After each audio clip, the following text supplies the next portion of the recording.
Aujourd'hui, nous allons tâcher d'essayer de polir une plaque brute en inox, toujours, parce que je ne travaille qu'avec inox, avec essentiellement des disques de ponceuse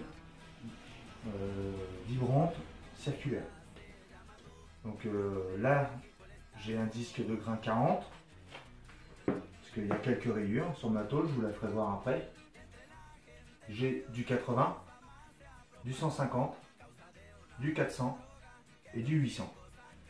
Pour finir, nous allons passer une roue un peu bizarre en coton. J'en ai déjà servi un petit peu, mais dire le nom de sa porte, je ne saurais pas.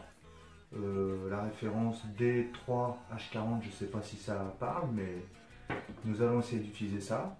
Et pour finir, pour enlever les traces noires, quelque chose que peut-être très peu ignorent, du talc et bien sûr de la ouate.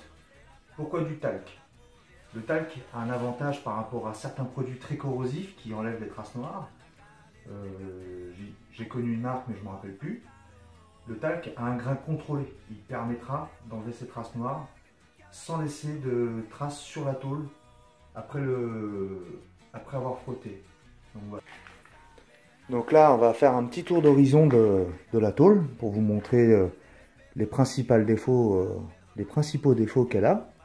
Donc là, il y a quand même des rayures. Celle-là, elle est fine. Celle-là est plus épaisse. Alors, je ne dis pas qu'on va très certainement polir toute la tôle, parce que, comme vous pouvez le voir, j'ai une roue qui n'est pas super large. Donc, ça risque d'être, pour moi, très long, on va dire. C'est juste pour vous montrer ce qu'on peut faire avec quelques disques à poncer qu'on peut se procurer assez facilement. Il suffit de connaître un copain carrossier, des fois. Il travaille avec des disques jusqu'à plus de 1000. Donc, je pense qu'on peut avoir un rendu vachement sympa. J'ai jamais tenté réellement. J'en ai fait un petit peu, mais vraiment sans aller jusqu'au bout. Donc, on va voir ce qu'on peut faire avec tout ce qu'on a là. Donc, je vous montre vite fait les disques. Vous voyez, du 80, du 150. Ils sont à l'envers, hein, bien sûr. Du 400 et du 800. Le 800, j'en montre un au niveau de l'abrasif. Je peux vous dire que c'est vraiment déjà très très fin. C'est... Voilà.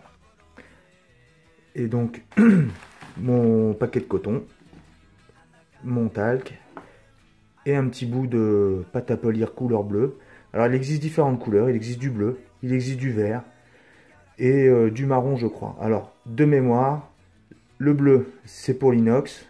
Le vert, ainsi que le bleu, ça va être pour l'inox et l'aluminium. Le vert doit être pour l'orfèvrerie, tout ce qui est métaux, argent et puis tout ça. Et le bronze, enfin la couleur marron pour le bronze en général. Donc voilà.